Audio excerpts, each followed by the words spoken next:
Then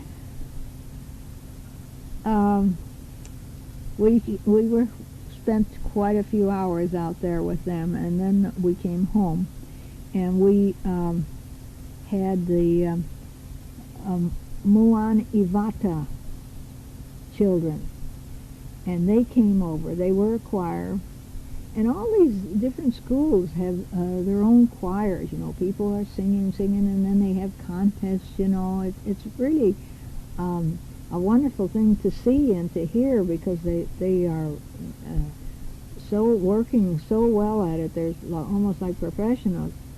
And the kids came, and the teachers came, and the mothers came, and the fathers, and there was about 12 girls. They were from 8 years old to 12 years old, and they had little Fijian dresses, little tiny top pieces up there for bras, you know, and then their little skirts that went down to their knees, and all their wrists were covered with leaves and flowers, and around their necks and in their hair and all over. And then the little boys came, all barefoot. Little boys came too, and they were 8 to 12, and they had straw skirts, and they had flowers and leaves all over, you know. Well, they sang, and it was just wonderful.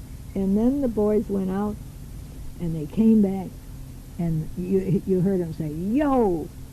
And then all at once they jumped in the doorway, and they were going to do the frog dance. And they had white stuff on their faces, and they had leaves all over, hanging all over their faces. And oh my God, we were all, oh gosh, we got scared. And they danced, and they jump around like frogs do, you know, and then they jump close to us in the front row, you know, really got the guys jumping all over them almost. And then after that one, they did a missionary war dance, and they had these long poles, and they had the fans that they beat the poles with, and they'd come right at the front row people there, you know, when we were sitting there, and Betty and I always try and get in the front row so that we can take pictures. And when we were backing up, you know, holy Moses, these kids are going to knock us in the head with those poles, you know. Oh, and they smile, and the teeth are showing. They have these wonderful teeth and these wonderful smiles, and they're smiling, and they're just, I can only say that they are so enthusiastic about what they're doing. It's just wonderful.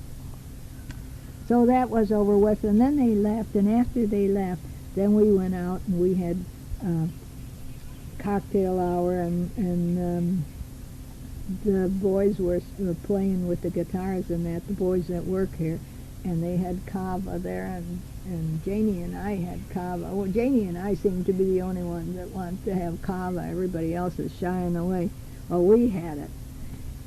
And then they made us, the gals in the kitchen made us a Mongolian barbecue. Well, it was wonderful. It was, two guys were working on the grill, two Fijians, and you chose, do you want chicken or do you want beef? And they're cutting little tiny strips, and they throw them on the grill, and they're jumping them back and forth. And while they're doing that, you get your plate and you fill it up, and you can put anything you want, but on the table they had Chinese cabbage, and they had spinach, and they had onions sliced thin, and they had celery sliced on an angle real thin, and carrots sliced real thin, and they had green beans sliced real thin on an angle, and they had, let's see, what else?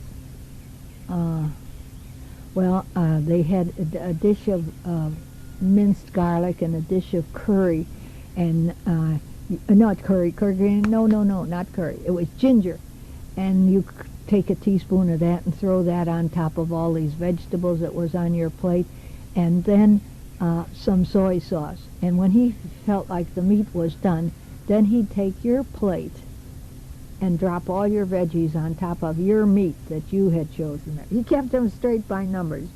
You're number 2, you're number 3, you're number 4, you know, and on, 5, 6, 7, 8.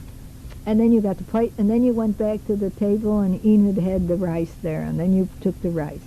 It was wonderful. Wow, it was like a giant stir-fry. You know, I don't know where the Mongolian part is, because there's no Mongolians here, but it was wonderful.